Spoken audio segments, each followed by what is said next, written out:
Udah seperti itu. Jadi teman-teman semoga bisa mengikuti dengan baik ya. Oke, untuk learning outcome-nya nanti akan ada beberapa struktur yang akan kita pelajari. Ada ginjal, kemudian ureter, vesika urinaria dan juga uretra. Uretra ini pasti dibedakan ya antara laki-laki dan juga dengan perempuan gitu karena strukturnya cukup berbeda meskipun nggak signifikan. Oke, jadi kita mulai dari yang pertama. Urinary system itu terdiri dari komponen tadi ya, ada sepasang ginjal ya, sepasang. Ada yang nggak punya sepasang? Sepasang semua ya. Kemudian ureter, kemudian urinary bladder dan juga uretra. Ini waktu SMA pasti sudah pernah diajarkan ya. Fungsinya apa kurang lebih, perjalanannya bagaimana, teman-teman tinggal mengingat kembali. Nah, kurang lebih gambarannya seperti ini nih. Teman-teman lihat, jadi posisinya juga kalau yang kiri memang lebih tinggi ya, cenderung lebih tinggi daripada yang kanan. Kenapa seperti itu? Ada hepar. Ya, karena ada hepar. Sehingga kurang lebih pada posisi ginjal kiri itu terletak setinggi T12, vertebra terapal 12. Kemudian jeda satu vertebrae ini di yang sebelah kanan. Dan kemudian nanti kalau urinary bladder ya seperti kantong pada umumnya, di mana itu tempat menampungnya urin sampai nanti bisa keluar lewat uretra. Oke, fungsi utamanya untuk homeostasis, jadi keseimbangan terutama untuk air, kemudian elektrolit dan juga asam basa. Itu fungsi utamanya ya. Kemudian ekskresi, jadi dia akan mengekspresikan sisa-sisa metabolisme ya, termasuk kelebihan air, kemudian elektrolit di dalam urin, kemudian substansi bioaktif termasuk obat-obatan. Sehingga ketika teman-teman minum obat, sisa-sisanya itu akan dikeluarkan melalui urin. Nah, itu fungsi utama. Kemudian sekresi, ini memproduksi renin dan juga eritropoietin, di mana itu akan berperan dalam proses dari darah ya. Eritropoietin kan juga untuk pembentukan darah, sel darah merah seperti itu. Sehingga biasanya pada pasien-pasien dengan gagal ginjal, gangguan pada produksi eritropoietin, biasanya akan terjadi anemia juga seperti itu. Karena memang salah satu fungsinya untuk memproduksi eritropoietin. Kemudian juga mempertahankan blood pressure. Jadi perannya sangat penting. Pasien-pasien ini seringkali terjadi ya, pasien dengan darah tinggi itu kan banyak sekali pasien. Seringkali mereka, dok saya tuh takut kalau minum obat terus ginjalnya tuh kena. Justru sebaliknya ya, kalau nggak minum obat tensinya terus tinggi itu justru akan terkena ke ginjal. Karena apa? PR-nya dia untuk mempertahankan tekanan darahnya itu sangat besar si ginjalnya ini, sehingga ginjalnya akan lebih cepat rusak dibandingkan dengan orang-orang hipertensi yang minum obat. Jadi itu yang perlu diluruskan, mungkin sekitarnya ya, tetangga atau barangkali keluarga jauh, om, tante, kalau memang ada pendapat seperti itu harus diluruskan. Itu untuk fungsi utamanya ya. Mungkin secara spesifik nanti akan lebih banyak dibahas di fisiologi. Gitu. Sudah kuliahnya? Sudah tadi? Ya masih nyambung kan jadinya kan? Oke. Nah untuk yang ini kita akan membicarakan tentang strukturnya.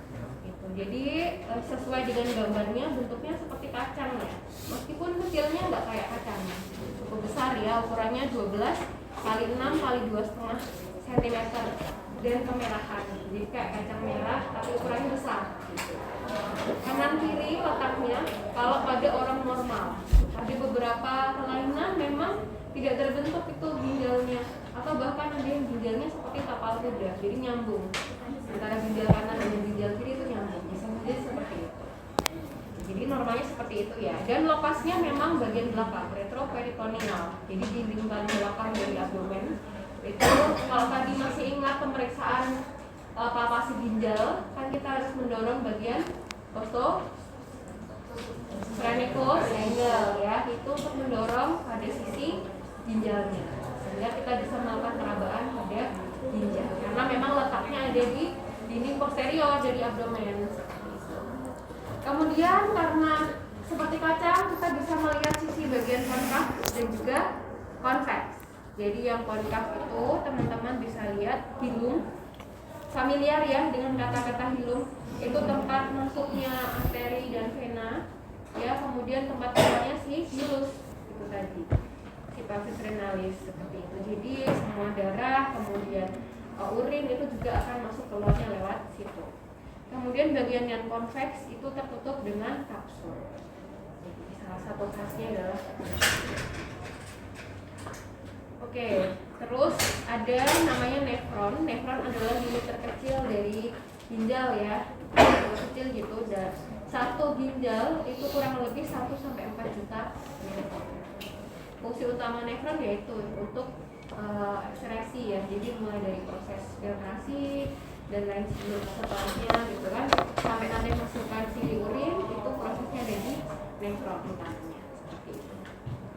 Oke, nah ini untuk strukturnya utamanya ada dua ya, ada korteks dan juga medula. Namanya korteks bagian luar, medula bagian dalam. Nah, bagian korteks ini ada bagian di dalamnya namanya corpuscula renalis, renal corpuscle. Jadi bisa dibayangkan corpuscula itu berarti dia seperti bulatan-bulatan gitu ya. Kemudian labirin cortex atau cortical labyrinth. Kemudian medullary atau radius medullarius. Jadi itu saluran-salurannya ya. Renal corpuscle terutama itu untuk yang nefron tadi. Kemudian medula itu yang bentuknya seperti piramid ya. Nanti kita akan lihat gambarnya. Bentuknya seperti piramid dengan dipisahkan namanya columna renalis of Bertin. Jadi ada sekatnya itu namanya renal column. Kemudian yang di apex itu ujungnya ya. Ujung dari apex itu menghadap ke dalam, itu renal papilla namanya. Dia akan menuju ke hilum. Jadi salah satu alurnya si urin itu keluar melalui si apex itu namanya area fibrosa, nanti akan masuk ke calyx. Nanti kita akan lihat gambarnya. Oke, jadi ini ya teman-teman bisa lihat ya. Yang namanya korteks tadi bagian luar. Jadi medula bagian dalam. Nah ini kita bisa lihat area bagian luar ini kapsul dulu ya. Kapsul, kemudian ini tadi hilum ya. Jadi masuk dan keluar arteri vena tuh di sini termasuk hilum. Nanti hilum ini adalah tempat mengalirnya si urin. Nantinya bisa ke ureter. Nah dari kapsul ini langsung akan berbatasan dengan korteks bagian luar ini, di mana di sana dia akan ada 3 bagian tadi ya, corpuscula renalis, kemudian labirin, korteks dan juga medullary. Nah bentuknya seperti piramid ini, bisa membayangkan piramid ya, enggak yang lancip-lancip tapi kan lebih seperti ini. Nah ini bagian apex adalah bagian ujungnya, jadi dia akan menghadap ke dalam. Dari sini, ini kan urin difiltrasi di sini ya. Dia akan mengalir masuk ke calyx di sini, sehingga akhirnya bisa masuk ke ureter. Nah ini adalah bagian medulanya. Isinya tubulus-tubulus di sini. Masih ingat ya, adanya tubulus di sistem urinarius ya. Nah itu akan di sini, kemudian dipisahkan oleh tadi columna renalis. Jadi sekat-sekatnya ini adalah renal columnnya. Masih bisa diikuti di sini? Masih bisa ya. Kemudian setelah keluar dari medula ini, urin yang diproduksi itu akan keluar ke calyx minor. Kemudian bergabung dari macam-macam ini ya ke calyx major. Setelah itu akan masuk ke renal pelvis, mengalir menuju ke ureter. Bisa dibayangkan ya. Dari mana sih urin itu? Urin itu produksi dari filtrasi apa? Darah. Jadi darahnya masuk sini, dia akan mengalir ke sini ya. Jadi darahnya itu masuk ke kapiler-kapiler yang ada di korteks ini untuk difiltrasi melalui glomerulus. Kebayang? Bisa diikuti di sini? Ada yang mau ditanyakan dulu? Ada yang mau ditanyakan? Belum ya?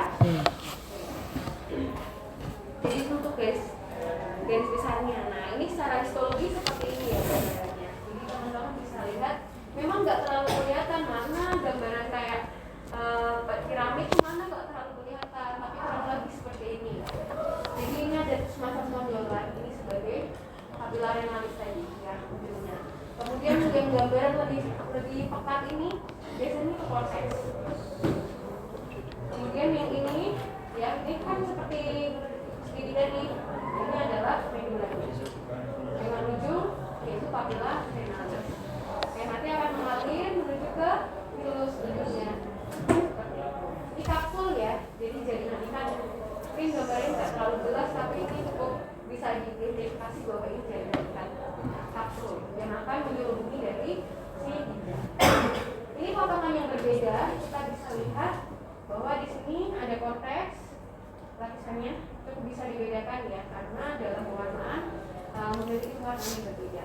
Kemudian medula biasanya lebih pucat. Nah, ini adalah bagian papilanya, karena memang dia cukup space-nya lumayan banyak untuk tempat keluarnya si urin itu, namanya area tubusa. Itu untuk yang papilanya. Nah, ini sudah mengarah ke hilus gitu, jadi kalis-kalis nih, kalis minor, kemudian kalis mayor, kemudian nanti akan menuju ke pelvis renalis. Ada yang mau ditanyakan dulu di sini? Belum? Ya. Kemudian ada istilah-istilah ya. Ada renal lobus dan renal lobulus. Renal lobus bisa dilihat di sini bahwa dia terdiri dari satu medula ya, satu sel piramid ini bersamaan dengan korteksnya. Tapi kalau misalnya lobulus itu hanya bagian sedikit dari medullary rays di bagian korteks dan perpanjangannya. Jadi hanya di bagian kecil ini saja. Kemudian melebar sampai ke perpanjangan dari interlobularis vessels. Jadi di sini banyak sekali pembuluh darah. Bisa dibedakan ya.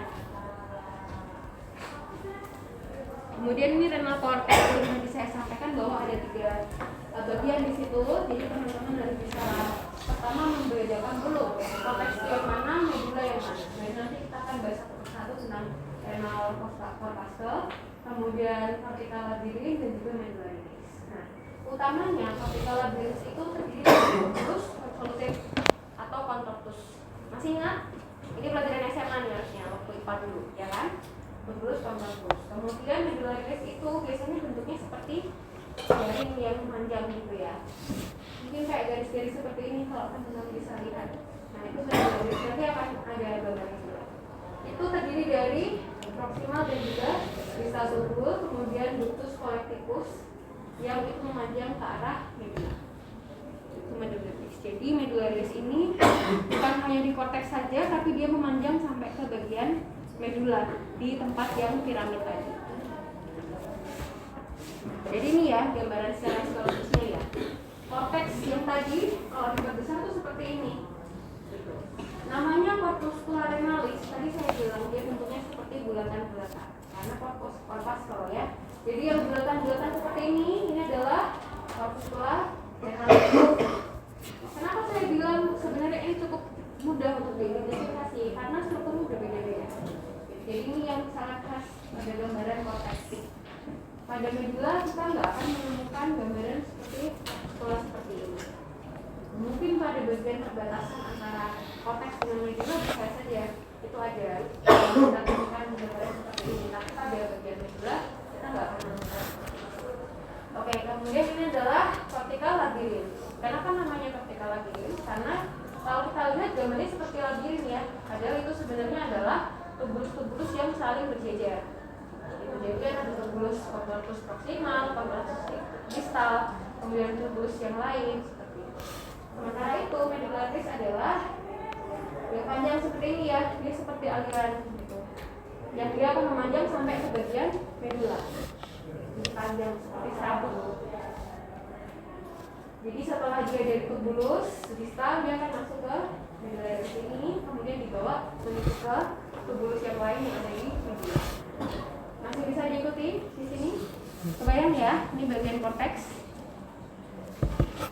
Kemudian renal medula, jadi terutama berbentuk piramid tadi ya, di mana di situ strukturnya terdiri dari beberapa tubulus-tubulus gitu, tabung-tabung saluran gitu. Terutama lengkung Henle, masih ingat namanya ya, lengkung Henle. Jadi ada lengkung Henle itu ada banyak sekali strukturnya, ada yang tipis, ada yang tebal, kemudian ada yang arahnya descending, ada yang ascending, seperti itu. Nah, terutama pada renal medula itu adalah bagian yang tipis dari lekung Henle. Kemudian pembuluh darah dan juga tubulus kolektifus. Kemudian juga perpanjangan dari medullaris tadi ya. Jadi si medullaris itu bisa memanjang sampai ke bagian medula. Kemudian juga ada renal papilla di sana sebagai apex atau puncak dari si piramid. Nah, gambarannya kurang lebih seperti ini. Ini kan bagian atas korteks ya. Tadi yang saya sampaikan bahwa di bagian medula teman-teman nggak akan menemukan bulatan-bulatan korpuskel di sini. Jadi di sini kita nggak akan menemukan karena memang full tubulus-tubulus. Dimana memang tubulusnya bisa perpanjangan dari si medullaris tadi ya. Makanya saya bilang seperti saluran. Ini medullaris. Jadi dia bisa memanjang sampai ke bagian piramidnya. Kemudian ini adalah renal corpuscle tadi. Kemudian yang seperti ini adalah tubulus-tubulus yang saling berjajar, makanya vertikal labirin seperti itu. Nah, corpuscle yang ada di bagian perbatasan ini kan namanya corticomedullary boundary of junction ya. Jadi perbatasan itu bisa kita lihat masih bisa. Tapi lebih banyak pada area yang lebih luar seperti itu. Kemudian semakin ke dalam nih ductus collecticus yang akan mengalirkan urin yang sudah difiltrasi, kemudian nanti akan ke renal papilla, akhirnya akan keluar ke area fibrosa ini ya. Jadi memang dia space-nya cukup banyak, bolong-bolongnya tuh kayak scones gitu ya. Jadi makanya si urin itu akan lebih mudah untuk keluar, kemudian akhirnya akan menuju ke calyx, jadi calyx minor, kemudian dan seterusnya sampai ke venalis dan menuju ke ureter. Ini gambaran yang lebih untuk meng-highlight dari corticomedullary boundary. Ini nggak terlalu kelihatan struktur lainnya, pastelnya nggak terlalu kelihatan ya. Ada yang mau ditanyakan dulu di sini? Cukup bisa diikuti ya. Nah, ini yang tadi sudah kita ceritakan untuk perjalanannya ya, dari renal papilla, kemudian ke calyx minor, ke calyx mayor, dan juga pelvis renalis. Jadi ada yang bagian renal papilla itu yang seperti spons, jadi dia punya pori-pori di situ, namanya area fibrosa. Nah, ini untuk perjalanannya ya. Jadi dari hilum atau hilus tadi akan ada renal artery dan vena renalis itu utamanya ya. Jadi si renal ini akan diperdarahi vaskularisasinya terutama dari arteri renalis. Nanti akan masuk mencabangi sampai mana-mana, kemudian kapilernya yang ada di area korteks ini untuk memfiltrasi ya. Kemudian perjalanannya dari nefron, kemudian ke ductus collecticus, kemudian ke capillary ductus di renal piramid ini, kemudian ke minor calyx, ke mayor, sampai ke renal pelvis, masuk menuju ureter dan urinary bladder. Seperti itu. Kemudian nefron tadi juga terkait dari sel-sel di ginjal ya, terutama terdiri dari corpuscula renalis dan juga renal tubulus. Jadi corpuscula renalis itu yang bulatan ini tadi, yang bulatan ini ya, corpuscula renalis. Kemudian renal tubulusnya ada macam-macam tubulus, contortus proximal, kemudian lengkung Henle dan juga DCP ya, distal consolidated tubulus. Itu terutama untuk yang tubulus renalisnya. Gitu. Nah, nanti setelah berlanjut baru muncul menjadi tubulus atau ductus collecticus. Seperti itu. Ini untuk gambarannya terutama. Jadi ada ini yang renal corpuscle itu ada glomerulus, kemudian kapsulnya ya, kapsul dari si glomerulusnya itu yang bulatan-bulatan tadi, kemudian akan keluar menjadi tubulus contortus proximal, kemudian dia melalui lengkung Henle yang tadi saya sampaikan ya. Lengkung Henle itu ada macam-macam. Di sini ada yang tebal nih, yang tebal, kemudian dia menuju tipis, Sendinya kita tebal lagi. Kemudian ke connecting subul ini masuk ke ductus collecticus. Nanti akan diteruskan seterusnya. Bisa diikuti di sini ya. Bisa dibayangkan? Yang belakang masih bisa mengikuti? Itu tambahnya. Nanti akan kita bahas satu-satu lagi terkait dengan korpuskulanya ya. Kemudian ini yang tadi saya sampaikan, nefron ini ada dua ya, tergantung lokasinya di mana. Ada yang cortical nefron, jadi memang 80-85% lokasinya ada di cortex. Jadi bagian luar itu bulatan korpuskulanya itu memang lebih baik di sana. Kemudian yang satunya adalah juxta medullary nefron, di mana itu menjadi perbatasan antara cortex dengan medulla. Cortical medullary junction tadi saya sampaikan. Di sini ada juxta medullary nefron dan juga cortical nefron. Bedanya adalah locum handlingnya itu lebih pendek pada cortical nefron, kemudian kalau di juxta medullary locum handlingnya itu lebih panjang dan dia tertanam ke dalam di bagian medullanya. Itu ya kurang lebih. Nah ini yang perlu kita identifikasi karena pada gambaran kita harus bisa melihat itu. Ada corpuscular renalis itu ada beberapa bagian ya. Namanya nomor 1 glomerulus. Glomerulus itu utamanya di bulatannya ini ya. Kemudian capsula Bowmans. Jadi si glomerulusnya ini dilapisi oleh kapsul namanya capsula Bowmans, di mana ada bagian visceral dan juga parietal. Kalau misalnya visceral berarti bagian lebih dalam yang menempel di sini ya, di kapilernya ini. Kemudian parietal berarti dia bagian bawah. Nah di dalamnya ini kan ada celah-celah nih, namanya Bowman space ya, Bowman space gitu. Kemudian podosit itu adalah yang menempel pada kapiler di dalam glomerulus. Ini gambarannya ya. Kemudian nanti akan terbentuk renal filtration barrier. Jadi nggak cuma blood brain barrier aja, tapi di dalam ginjal juga punya mekanisme filtrasi tersendiri. Jadi memang itu ya, apa namanya, yang diterima oleh tubuh manusia memang sesempurna itu, bahkan sedetail ini aja, bagian paling kecil aja diperhatikan seperti itu. Ya, oke. Kemudian ada polusnya namanya vascular pole, di mana itu tempat masuknya di si vaskular atau kapiler. Kalau urinary pole itu tempat keluarnya si urin. Jadi sesuai dengan namanya. Nah ini untuk gambaran dari histologisnya ya, kurang lebih seperti ini. Glomerulus itu bagian yang sisanya ini, di mana ini adalah isinya kapiler-kapiler. Tadi kan urin dihasilkan dari filtrasi darah, gitu. Makanya di sini adalah kapiler-kapiler yang ada. Nah, si kapiler darah itu akan masuk di sini. Ini namanya vascular pole, polus vascularis, itu ada di sini. Yang nanti akan keluar ke urinary pole atau polus urinarius, di mana dia akan langsung bersambungan gitu ya, gabung dengan tubulus proximal, tubulus convolutus proximal itu gabung. Jadi ciri khasnya adalah kalau polus urinarius itu nempel dengan tubulus convolutus proximal. Nah kita bisa lihat di sini ada kapsul, namanya kapsula Bowman tadi ya, dengan epithelium khusus. Kalau yang bagian luar berarti layer yang parietal. Bagian dalam itu juga dilingkupi oleh kapsul juga ya, yang menempelnya podosit tadi itu bagian visceral. Sementara ini space yang clear ini memang itu clear space, namanya Bowman space. Bisa diikuti dulu, goyang ya. Nah untuk yang podosit itu nempel pada kapiler, biasanya bentuknya hitam-hitam seperti ini ya. Memang cukup sulit untuk bisa diidentifikasi, tapi kurang lebih seperti itu yang menempel pada kapiler-kapiler. Bisa diikuti.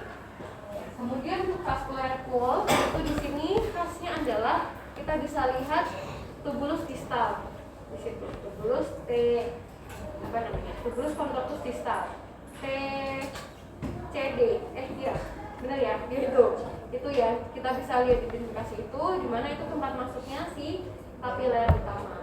Kemudian dia akan masuk mempercabangnya yang ada di glomerulus.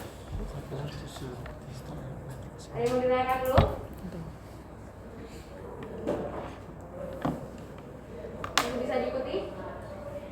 Bisa ya? Nah, ini glomerulus ini ya terdiri dari beberapa kapiler-kapiler berfenestrasi.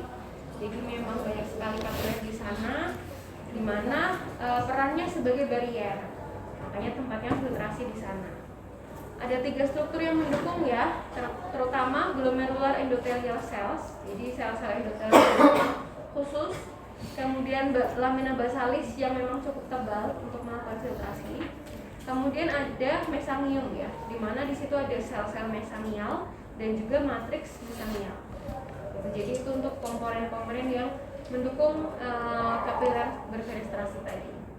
Nah, di mana sel podosit itu untuk melindungi juga dari si kapilernya itu tadi. Nah, ini gambaran yang tadi saya sampaikan ya. Untuk glomerulus itu ada 2 konusnya. Ada ujung di vaskuler, kemudian juga ujung uriner itu. Jadi ciri khasnya dia langsung menempel pada tubulus contortus proximal untuk yang urinary. Kalau yang vaskuler kita bisa lihat tubulus contortus distal. Dengan di sini ada gambaran khusus, nanti kita akan bahas juga. Kemudian kita bisa lihat di bagian luar, ini adalah kapsul ya.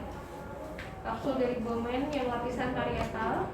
Kemudian bagian dalam yang kita bisa identifikasi ada titik-titik ini ya, itu adalah sel podosit. Bisa diikuti? Karena kan ini kapiler nih harusnya. Kapiler kan bentuknya nggak seperti ini ya. Tapi jadi yang sel-sel inti sel hitam-hitam itu yang menempel itu adalah podosit. Ada yang mau ditanyakan? Belum? Oke, kemudian untuk glomerulus ya, yang ini tadi kita bahas bahwa ada penetrasinya. Ada glomerular endothelial cell, itu yang paling dalam dari si sel kapilernya. Kemudian lamina basalis itu yang cukup tebal ya, cukup tebal di bagian luarnya dari si endotel itu.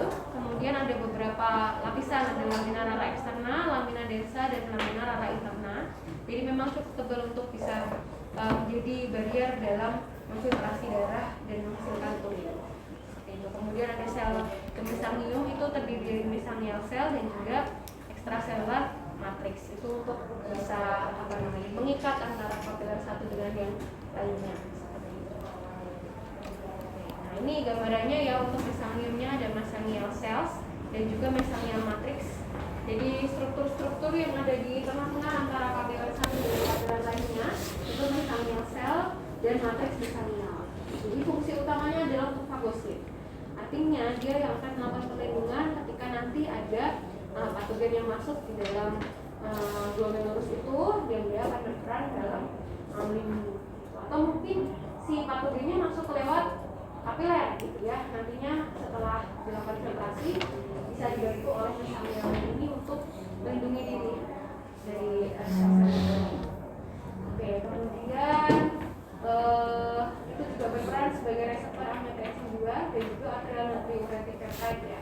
Jadi ada hubungannya dengan pengaturan cairan, pengaturan natrium, kemudian juga pengaturan tekanan darah gitu, angiotensin ya. Kemudian mesangial matrix untuk supporting dari glomerular capillary. Jadi memang untuk menjaga keutuhan gitu supaya tetap menyatu, lebih seperti itu untuk si matriksnya. Bisa ditangkap ya di sini ya. Oke, kemudian ini kapsul tadi ya, kapsul Bowman ada 2 lapisan, parietal dan juga visceral. Parietal berarti yang lapisan lebih luar ya. Jadi kalau kita bisa dibayangkan ada balon, di dalamnya tuh ada selang-selangnya. Nah, balon bagian luarnya itu adalah kapsula Bowman bagian parietal. Nah, itu bagian luar dilapisi oleh epitel simplex. Ya, kita sudah selapis. Kemudian kalau bagian visceral itu mengelilingi dari glomerulusnya ya. Jadi kapiler-kapiler itu akan dikelilingi oleh visual layer dari Bowman capsules, di mana itu ada satu lapis epitel yang termodifikasi namanya podosit tadi, yang bentuknya seperti bulatan-bulatan hitam berikutnya. Nah, podosit ini memang struktur khusus ya. Jadi sangat khusus karena memang dia akan memberikan perlindungan tersendiri dan fungsi filtrasi gitu. Sehingga ada beberapa proses ya. Yang pertama, posisi sel body-nya kan ada di tangan ini. Kemudian dia akan punya kayak tangan-tangan itu. Jadi dia punya serabut semacam tangan yang melebar gitu, yang nantinya akan memberikan slit atau celah. Nah itu sama seperti fungsinya untuk jaring. Namanya juga untuk filtrasi, dia untuk menyaring darah. Ya, makanya saringan kan nggak ada yang utuh tertutup semua ya. Kalau tertutup semua kan nggak mungkin itu namanya saringan. Sehingga celah-celah ini yang akan memberikan fungsi sebagai penyaring. Seperti itu. Ada fungsi utama itu di primary proses, kemudian di secondary proses itu yang lebih kecil lagi namanya pedicle. Jadi itu yang akan memberikan space kecil-kecil slits ya namanya filtration slits itu oleh secondary proses. Oke, jadi fungsinya kurang lebih seperti itu kalau dibayangkan. Selang-selang yang ada di balon itu tadi, kalau kita perbesar, selangnya tuh seperti ini permukaannya. Masih bisa diikuti? Bisa ya? Oke, kemudian ini adalah renal filtration barrier. Jadi ada mekanisme untuk filtrasi khusus ya. Yang terutama tadi endotel dari kapiler yang fenestrasi tadi, kemudian lamina basal yang tebal dan juga slit diafragma. Jadi dari si podocyte tadi ya. Jadi kurang lebih seperti ini endotelnya. Kemudian lamina basalis yang cukup tebal di luarnya. Kemudian paling warnanya adalah dari sel-sel podocyte atau filtration slits tadi yang dibentuk oleh pedicle. Kemudian ini renal corpuscle tadi ya. Jadi kurang lebih seperti ini nih gambarnya sebelumnya. Kalau kita bayangkan bagian luar ini adalah balonnya, kemudian di dalamnya adalah selang-selang yang ada di dalam. Jadi kurang lebih selang di dalamnya kalau kita besar dia punya celah-celah seperti ini untuk filtration barriernya. Nah di sini adalah tempat masuknya arteriol dan namanya di sini disebut sebagai polus vasculer. Nah setelah difiltrasi dia akan keluar bergabung dengan proximal convoluted tubule disebut sebagai polus urinarium. Ya, kemudian di sini ciri khasnya adalah menempel dengan tuberus distal biasanya. Jadi si arteri ini akan menempel dengan tuberus distal di mana ada struktur khusus namanya makula densa. Nanti kita akan bahas ya. Jadi ini adalah modifikasi dari tubulus distal. Itu adalah penebalan atau pemadatan dari jaringan epidel. Di situ namanya makula densa. Memang untuk perlindungan ya sebenarnya. Nanti kita juga akan bahas di area sini. Kemudian ini tadi yang menempel tadi namanya sel podosit ya, sel podosit di mana di tengah-tengahnya yang untuk menghubungkan antara kapiler satu dengan yang lain namanya megasangial matrix. Megasangial sel untuk fungsi ada yang mau ditanyakan di sini? Bisa diikuti ya. Nah ini gambaran histologisnya kurang lebih seperti ini. Jadi sebenarnya cukup gampang kalau teman-teman sudah familiar. Ya ini kan bentuk bulatan sebagai bulatan lurus. Bagian luar berarti kapsula lumen. Bagian parietal ya. Tadi lapisan epitelnya apa? Squamous simplex. Squamous ya. Kemudian bagian dalam itu adalah bagian visceral, di mana dia akan ditempeli epitel khusus namanya Podosit. Podosit ya. Di podositnya itu yang bentuknya seperti ini nih. Bulatan-bulatan ini yang nempel itu namanya. Kemudian bagian sini ada yang dia menempel dengan tubulus distal misalnya ya, di mana ada struktur yang memang lebih padat namanya makula densa. Kemudian ada struktur namanya juxtaglomerular cell ya, itu adalah modifikasi dari si arteriol. Jadi struktur arteriolnya akan termodifikasi menjadi juxtaglomerular cell. Itu tempat masuknya kapiler sehingga disebut sebagai polus vascular. Kemudian setelah masuk, kemudian difiltrasi melalui setelah ini namanya Bowman space. Yang nanti akan mengalir keluar menuju ke polus urinarium atau polus urinarium. Itu menuju ke tubulus contortus proximal. Seperti itu. Bisa diikuti ya di sini ya. Mungkin kita bisa lihat identifikasi sekitar-sekitarnya nih, ada banyak bulatan-bulatan contohnya seperti ini. Ini juga tubulus contortus proximal. Nanti kita akan bedakan antara yang proximal itu seperti apa, yang distal itu seperti apa. Oke, nah ini kurang lebih seperti ini ya perjalanan. Jadi secara gambarnya teman-teman bisa bedakan. Ini tubulus contortus proximal. Memang filinya lebih banyak gitu ya. Jadi kalau kita lihat bagian dalamnya itu biasanya cukup padat karena filinya banyak. Itu pada proximal convoluted tubule. Kemudian distal itu filinya sudah tidak terlalu sebanyak yang tadi. Makanya ketika kita lihat isinya, jadi kayak tabung isinya si tubulus ini itu nggak terlalu padat. Kita bisa lihat area yang lebih clear dibandingkan bagian proximal seperti itu. Kemudian kalau Henle yang bagian tin ya terutama, pasti epitelnya akan berbeda dengan yang lain gitu. Epitelnya bisa kita lihat ini selapis squamous saja. Kalau yang lain kan bentuknya kuboid, kolumnar seperti itu ya. Termasuk ductus collectivus itu juga kolumnar. Nah ini kurang lebih seperti ini ya. Untuk tubulus contortus proximal itu dilapisi oleh sel epitel piramid atau kuboid, di mana di sini tebal sekali mikrofilinya ya di bagian apex. Namanya brass border. Gitu. Fungsi utamanya untuk resorpsi air dan juga ion dan juga solusi.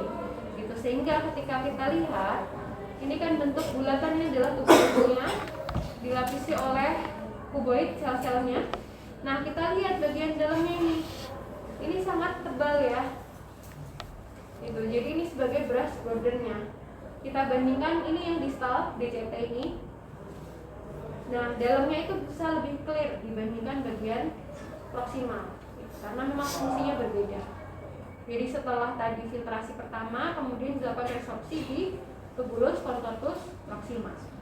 Jadi dia akan desain lagi tuh di situ. Makanya filinya lebih banyak.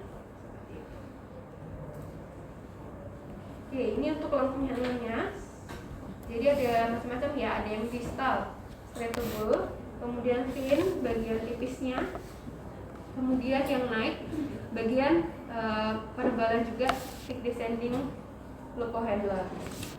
Nah ini secara spesifiknya kurang lebih seperti ini ya, lokasinya di medullary tissue, bisa dari medullary ray sampai medulla, ya di bagian piramidnya tadi.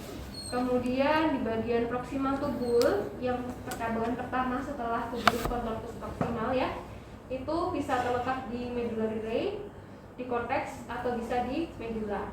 Secara histologis memang agak mirip dengan tubulus contortus proximal gitu karena fungsinya hampir mirip-mirip gitu. Baru nanti ketika sudah masuk bagian tipis itu bisa kita temukan di bagian medulla. Itu terdiri dari simple squamous epitel karena memang sangat tipis ya. Jadi itu perlu diperhatikan karena fungsi utamanya adalah memompa keluar klorida dan juga sodium yang diikuti secara pasif gitu ya. Jadi untuk memproduksi urin yang hipertonis. Jadi fungsi utamanya di sana. Kemudian menebal lagi ke bagian distal ya, itu bisa kurang lebih sama seperti yang proximal tadi di medulla atau di medullary ray, dilapisi oleh sel-sel kuboid tapi lebih sempit dibandingkan yang proximal tadi dan tidak ada brass border, sehingga ketika kita lihat ukurannya lebih kecil kuboid tapi brass bordernya tidak ada. Jadi lumennya itu nggak terlalu sepadat yang tadi yang proximal kan. Itu untuk lengkung Henle ya. Kemudian tubulus contortus distal. Jadi setelah lengkung Henle tadi dilanjutkan ke tubulus contortus distal. Pedalnya. Bisa dibayangkan dulu ya di sini ya. Nanti kita akan lihat gambarnya juga. Jadi ini ada di renal cortex. Kemudian dilapisi oleh simple cuboidal epithelium. Tapi di sini tidak punya brass border seperti tadi. Ya, sehingga ketika kita lihat lumennya itu lebih jelas, lebih bolong, lebih clear dibandingkan yang bagian proximal.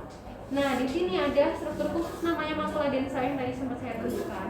Itu merupakan modifikasi dari sel-sel yang di distal convoluted tubule ini. yang dia namanya juga densa itu dense, jadi dia memadat gitu ya, memadat strukturnya, si epitel-epitelnya itu lebih padat dibandingkan struktur lain. Itu bagian dari juxtaglomerular apparatus, nanti kita akan bahas juga. Ini fungsi utamanya adalah untuk sekresi selektif dan juga resorpsi dari ion-ion. Jadi tempat utamanya untuk mengontrol garam dan air itu ada di cortical convoluted tubule. Kemudian ini adalah connecting tubules. Ini segmen yang sangat sempit sebenarnya, itu dari yang distal tadi, kemudian akan masuk ke dalam ductus collectivus. Itu celah sempit. Tadi kalau masih ingat kurang lebih seperti ini ya. Jadi sedikit itu adalah collecting tubules, tubulus collectivus. Nah, di mana ada dua sel epitel di situ, ada sel prinsipal dan juga intercalated cell. Kalau sel prinsipal biasanya gambarannya lebih terang, intercalated cell lebih gelap. Cuman kalau pada pemeriksaan histologis biasanya nggak terlalu bisa diidentifikasi. Kurang lebih seperti itu. Oke, fungsi utamanya untuk remove natrium ya dari filter urinnya yang sudah ada itu, kemudian mensekresi kalium ke dalam urinnya. Kemudian di intercalated cell itu lebih banyak vesikel dan juga mitokondria, makanya bentukan warnanya itu lebih gelap dibandingkan yang principal cells. Itu untuk meremove kalium dari filtrat dan juga mensekresi hidrogen. Kemudian tubulus collectivus tadi ini menerima urin dari beberapa nefron ya. Kemudian dari korteks sampai medula. Kemudian pada bagian papila itu bergabung dengan ductus papillari. Artinya memang ductus papillari ya ada di papilla renalis gitu. Di mana tadi papilla renalis? Ujung piramid. Ujung piramid ya, bagian apexnya itu papilla renalis, sehingga kita bisa lihat di sana banyak ductus papillari. Gitu. Kemudian ketika ductus itu keluar, dia menuju ke area fibrosa. Tadi ya yang area banyak pori-porinya itu namanya area fibrosa, sehingga urin yang sudah terfiltrasi itu akan mengalir menuju sana, keluar menuju ke kalix minor. Jadi selnya yang melapis itu sel kuboid ya, sampai ke kolom yang tinggi itu pada ductus papillari, membantu untuk mengkonsentrasi dari urin. Ini memang kita jelaskan dulu dan nanti akan kelihatan gambarnya ya. Kemudian tubulus collectivus ini ada cortical collecting tubules, berarti dia ada di area cortex ya.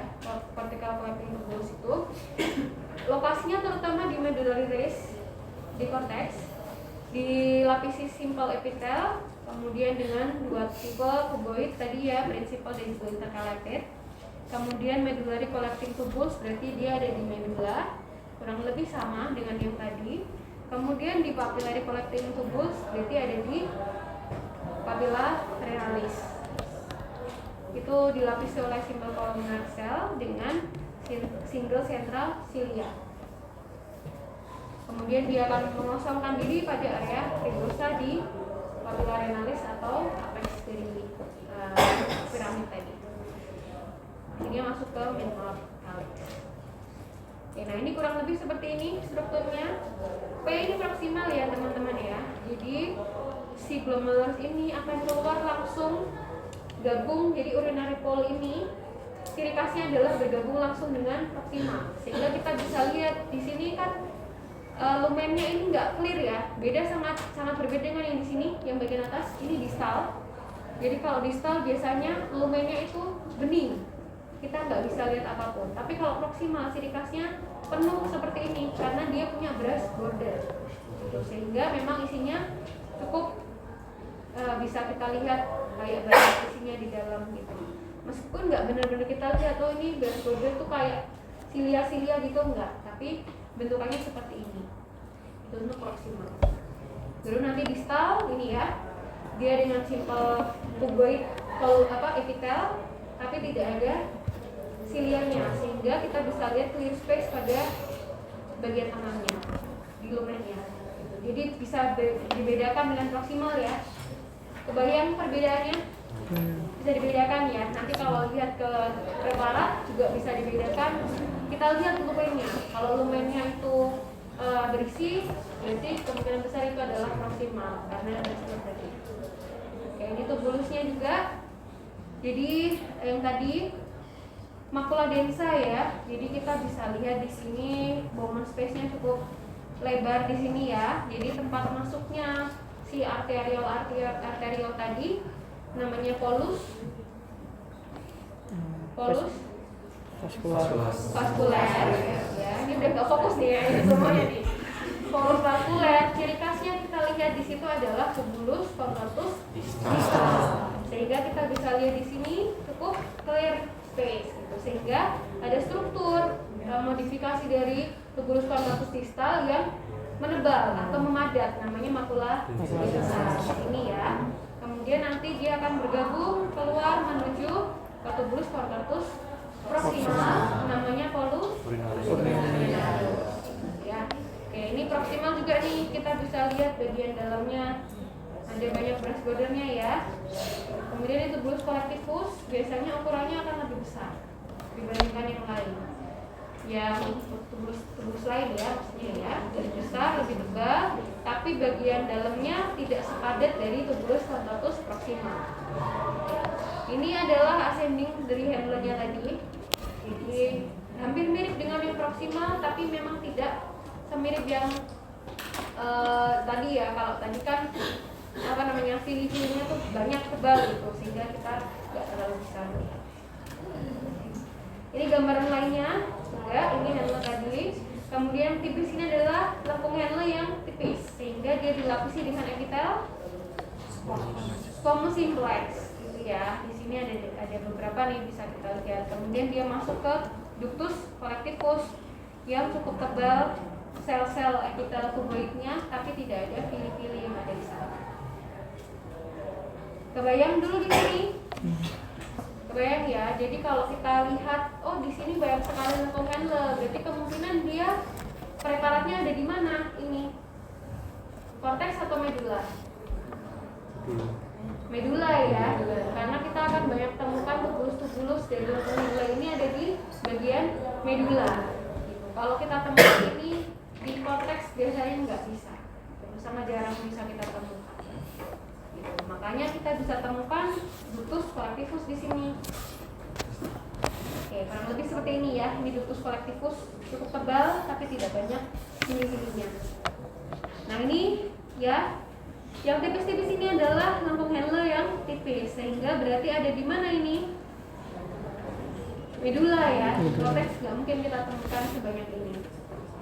Ini yang handle yang ascending. Kemudian ini adalah ductus collectivus.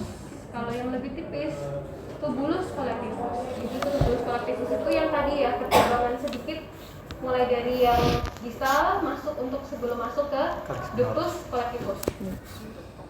Oke, bisa kebayang. Nah ini adalah bentuk potongan lain ya. T ini adalah lengkung handle yang tipis thin, gitu, sehingga lapisannya adalah epitel squamous simplex. Gitu. Ascending ini lengkung handle yang tebal. Kemudian CD ini ductus collectivus. Jadi epitelnya tuh lebih tebal. Ada yang mau ditanyakan dulu sih? Ya. Tubulus collectivus. Jadi ada percabangan sedikit sebelum dia masuk ke ductus collectivus. Kebayang? Tadi ada di gambar yang sebelumnya sih. Nanti dilihat lagi ya. Tubulus collectivus. Jadi sebelum dia masuk ke ductus collectivus, ada percabangan dulu sedikit. Nantinya itu akan mengambil dari beberapa nefron-nefron gitu. Nanti bergabung menjadi satu ke dalam ductus collectivus menuju ke apikal tadi ya. Nah, nanti akan keluar ke area fibrosa masuk ke kalik minor. Oke, kemudian ada juxta glomerular apparatus. Jadi ada bagian aparatus ini ya. Terletaknya di vascular pole, polus vascularis dari renal corpuscle, terutama untuk mempertahankan blood pressure. Jadi memang fungsinya sangat penting tadi ya. Terdiri dari makula densa, jadi dia modifikasi dari si epitel-epitel pada distal tubul, ya tubulus distalis tadi. Namanya makala densa, makanya ada dense spot di situ. Kita bisa lihat modifikasinya itu lebih padat, ya, lebih berdetail. Kemudian ada juxtaglomerular cells, di mana itu adalah modifikasi dari sel otot polos dari arteriol. Gitu. Namanya kan tadi flapol, jadi tempat masuknya si arteriol sebelum untuk dilakukan filtrasi. Nah, jadi si arteriolnya itu dindingnya, pada bagian dinding dari arteriol, bagian muscle-nya, otot polosnya itu akan mengalami modifikasi. Jadi di situ juga akan menebal. Nanti kita lihat gambarnya bersama ya. Itu juga akan menebal. Jadi selain si distal tubul tadi, si arteriol juga akan menebal. Tapi namanya juxtaglomerular cells. Utamanya untuk mensintesis renin dan juga tersimpan pada secretory granules. Jadi si renin ini akan berperan dalam melakukan monitoring dan juga mengontrol blood pressure seperti itu. Kemudian ada extraglomerular mesangial cells yang bergabung dengan mesangial tadi ya. Itu gabungan antara afferent dan juga efferent, itu kan masuk dan keluar ya. Itu masuknya ada space di situ diisi oleh extraglomerular mesangial cells atau plastic cells. Jadi ini gambarnya kurang lebih seperti ini ya. Yang namanya juxtaglomerular cell apparatus itu ada 3 ini. Ini tadi yang makula densa, jadi memang padat di sini karena dimodifikasi. Kemudian yang di sini juxtaglomerular cells. Fungsinya untuk apa tadi? Memproduksi Renin. renin ya. Jadi memang dia ada penebalan dari sel-sel otot polos dari arteriol. Sama ya, baik yang masuk atau keluar efferent itu juga memiliki modifikasi yang sama. Nah, antara arteriol yang masuk dan keluar itu ada namanya extraglomerular mesangial cells atau namanya plastic cells. Fungsi utamanya di situ perannya. Sehingga setelah dia produksi renin, dia akan berusaha untuk maintain blood pressure di dalam. Nah, ini secara histologis gambarnya seperti ini ya. Semoga teman-teman bisa memahami. Jadi gambarnya ada di sini nih. Ini arteriol afferent, kemudian ini arteriol efferent. Nah, di sini adalah tubulus distal ya. Sehingga kita bisa lihat nih free space di sini. Dibandingkan dengan proksimal, kita bisa bedakan ya. Lumennya itu tidak terlihat, bahkan sampai nggak terlihat karena terlalu tebal gitu ya. Brushnya di situ tebal gitu, sehingga kita bisa identifikasi yang sangat berbeda. Nah, kemudian di bagian sini ada yang memadat namanya makula densa. Kemudian penebalan dari dinding arteriol namanya juxtaglomerular cells. Dia akan produksi Renin. renin. Kemudian di tengah-tengahnya ada sel plastik, tadi ya, extraglomerular mesangial cell. Nah, kemudian masuk di sini ini sebagai glomerulus ya. Kemudian ini dilapisi oleh kapsula Gomen atau ini dengan kapsula Gomen spaces. Kemudian kapsula Gomen bagian visceral dilapisi dengan sel Podosit. ya. Jadi yang hitam-hitam ini adalah sel podosit. Bisa diikuti ya. Nah, ini untuk perjalanan dari sirkulasi pembuluh darahnya ya. Jadi memang vaskularisasi utama masuk oleh renal arteri, kemudian renal arteri itu bercabang ke segmental arteri sampai ke interlobar arteri, kemudian ke arteri arcuata itu ada di corticomedullary junction, jadi ada di perbatasan ya antara korteks dengan medula seperti itu. Kemudian bercabang lagi ke interlobular arteri sampai masuk ke sebagai afferent arteriole. Jadi sebelum masuk ke glomerulus itu sebagai arteri afferent, kemudian masuk sebagai glomerulus tadi yang akhirnya keluar membentuk menjadi afferent arteriole. Arterial yang keluar ya. Kemudian perjalanan urinnya kan di sana tadi. Kemudian masuk sebagai vena ya di situ. Jadi interlobular vein, arcuata vein, kemudian interlobular vein sampai ke renal vein itu keluar dari ginjal. Bisa dibayangkan di sini memang cukup banyak ya, tapi yang biasanya jadi landmark adalah arcuata arteri ini karena kita bisa identifikasi dia sebagai junction of the cortical and the medullary. Bisa diikuti? Bisa ya. Utamanya seperti itu. Kemudian kita masuk ke kaliks. Kaliks itu sudah tempat mengalirnya urin yang sudah filtrasi ya. Jadi sebagai urin itu dari apex, dari piramid itu kaliks minor pertama dilapisi oleh epitel transisional. Masih ingat epitel transisional? Masih ya. Itu sangat berbeda dan bisa kita identifikasi. Karena apa? Biasanya kalau pada sistem urinarius ini dia punya peristaltik untuk mengalirkan air, sehingga memang harus lebih fleksibel. Nah, sel-sel transisional itu biasanya lebih fleksibel dibandingkan sel yang lain. Fungsinya sini. Kemudian renal, pelvis, dan ureter itu hampir mirip ya. Jadi pada dindingnya itu ada macam-macam. Yang pertama tunika mukosa, sel epitelnya transisional dan dilapisi dengan lamina propria. Kemudian muskularis atau tunika muskularisnya itu ada 2 lapis utamanya. Ya, ada inner longitudinal dan outer circular layer. Jadi ini yang akan membedakan dengan bladder ya. Kalau bladder tunika muskularisnya lebih tebal dibandingkan yang ini. Jadi ureter tuh sangat kecil ya, teman-teman. Kecil banget gitu. Jadi kalau kita lihat preparatnya tuh itu kecil sekali. Besok kalau teman-teman praktikum masih habis lebaran sih, semoga masih ingat gitu ya. Jadi itu untuk yang lapisan bagian ototnya gitu ya. Kemudian di bagian fibrosa luar tunika tendentia itu ya berarti loose connective tissue. Jadi kurang lebih seperti ini gambaran yang bagus ya, kurang lebih seperti ini. Jadi bagian dalamnya ini adalah epitel transisional ya, bagian dalamnya. Kemudian ini adalah tunika dari muskularisnya, ada 2 lapis ya. Lapis yang pertama, kemudian bagian yang luar. Itu untuk ureter. Jadi bisa nanti kita bedakan dengan gallbladder. Nah, kalau kita perbesar lebih dekat lagi, kurang lebih seperti ini ya mukosanya. Jadi transisional itu kurang lebih seperti ini teman-teman kalau misalnya diidentifikasi. Nanti pun ketika mengidentifikasi preparat, tolong dilihat benar-benar ya. Oh, epitel transisional itu seperti ini loh. Karena cukup berbeda dan ini menjadi ciri khas gitu dari epitel transisional. Lokasinya memang secara spesifik berada di sistem urinaria. Kemudian muskularisnya memang lebih tipis dibandingkan yang lain. Transisional epitel disebut juga urotelium ya.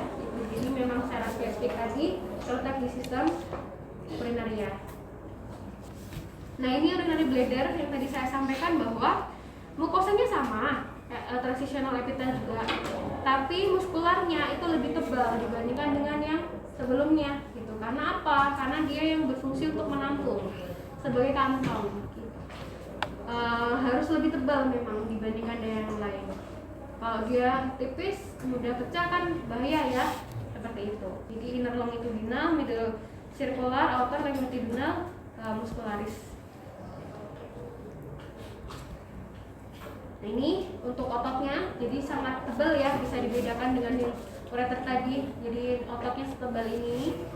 Untuk yang bagian mukosanya sama, transitional epithelium atau urotelium. Oke, nah khusus di bladder memang ada namanya superficial cell ya. Awalnya ada di bagian paling atas itu ada cuboid epithelial, di mana ketika kosong bladdernya, tapi ketika bladdernya itu terisi, apalagi penuh ya, itu bisa melar sama kayak balon itu ya. Kemudian epitelnya berubah menjadi sel epitel squamous, karena jadi flatten gitu. Nah, bagian atasnya itu ada yang tebal ini ya, namanya umbrella cell, di mana di situ membrannya tebal, bentuknya kuboid dengan 2 inti, warnanya biasanya lebih gelap. Namanya umbrella cell itu bagian superficial dari sel-sel epitel. Masih bisa diikuti sampai sini? Ada yang mau ditanyakan dulu? Ya. Berarti ini struktur ototnya kan biasanya sirkular dulu baru longitudinal. Ini kebalik ya? Berarti longitudinal dulu baru. Iya, longitudinal. Jadi longitudinal, sirkular, kemudian longitudinal lagi. Itu ciri khasnya dari si bladder ya. Termasuk termasuk dari epitelnya juga ada penghasil gitu. Kemudian uretra, jadi uretra ini cukup berbeda ya dibandingkan antara laki-laki dengan perempuan. Uretra pada perempuan itu nggak sepanjang pada uretra laki-laki. Gitu. Kalau laki-laki kan cukup panjang mungkin hampir 20 cm dan dibagi menjadi beberapa bagian. Tapi kalau uretra pada laki-laki biasanya lebih pendek, mungkin sekitar 4 cm. Ya, ada yang bertanya? Tadi dokter bilang laki-laki. Oh salah ya, jadi maksudnya yang perempuan udah mulai orang juga nih. Gitu ya, jadi kalau yang perempuan lebih pendek dibandingkan yang laki-laki, dan laki-laki dibagi menjadi beberapa bagian tergantung dari lokasinya seperti itu. Nanti kita akan bahas satu-satu. Nah ini yang laki-laki dulu ya, terutama dari bladder kan keluar itu kita bisa temukan stratified columnar. Jadi nanti di bagian uretra laki-laki itu ada uretra prostatica, ya, berarti dia uretra yang melalui bagian prostat. Kemudian uretra membranosa itu melalui diafragma urogenital. Kecil, sempit sekali biasanya kalau yang membranos uretra ini. Kemudian long penile uretra atau spongy uretra itu yang ada di melalui penis. Seperti itu untuk yang spongy uretra. Jadi untuk male uretra kurang lebih 20 cm ya. Jadi dibagi menjadi 3 bagian tadi. Terutama yang masih berupa transitional epitel itu berada di uretra pars prostatica. Gitu. Jadi masih di sana. Kemudian semakin keluar di porsi yang lainnya, pars membranosa sampai ke pars penile atau spongium itu stratified columnar epitel. Jadi cukup berbeda ya. Epitelnya. Kemudian di fossa navicularis belum belajar ya kalau yang struktur genitalia ya. Anatomi belum kan? Jadi pada ujung sebelum keluarnya urin itu ada namanya fossa navicularis. Jadi ada bagian yang lebih lebar gitu ya. Namanya fossa kan? Di fossa navicularis itu stratified squamous epitel. Jadi cukup berbeda. Itu bagian distal end of the cavernous uretra ya. Jadi uretra yang paling depan sebelum urinnya keluar itu ada namanya fossa navicularis, itu stratified squamous epithelium. Oke, sedangkan kalau yang female itu memang lebih pendek 4 sampai 5 cm saja. Jadi pendek dibandingkan dengan yang laki-laki. Kemudian utamanya stratified squamous epithel, meskipun pada beberapa kasus bisa ditemukan adanya pseudostratified columnar epithel ditemukan, tapi utamanya adalah stratified squamous epithel. Nah bisa ditemukan juga glandula-glandula ya di pars prostatica. Tadi kita temukan epitelnya apa? Transitional. Ini pada female kita bisa temukan di sini adalah epitelnya stratified squamous epithel ya di sini. Jadi meskipun ini kecil tapi tolong nanti misalnya digambar, dibuktikan oh ini tuh stratified squamous epithel. Kalau misalnya epitel transitional ya berarti ditunjukkan bahwa ini adalah epitel transitional. Karena itu adalah proses belajarnya teman-teman. Kalau gambarnya cuma titik-titik aja kan nggak kelihatan gitu. Epitel apa? Titik-titik itu. Kan ini pengalaman video sebelumnya ya. Jadi silakan bisa digambar. Ada juga tunica muscularisnya ya. Jadi kurang lebih hampir mirip dengan yang uretra tadi, tapi nggak setebal yang bladder. Jadi kurang lebih sama. Hanya detailnya saja yang cukup membedakan. Oke, sudah selesai. Jam berapa nih? Ya. Sudah kebayang besok akan lewat juga. Jadi bisa kita cukupkan. Mungkin ada yang mau ditanyakan dulu sebelum kita tutup. Kalau kalix nggak ada histologinya, kalix minor, kalix mayor.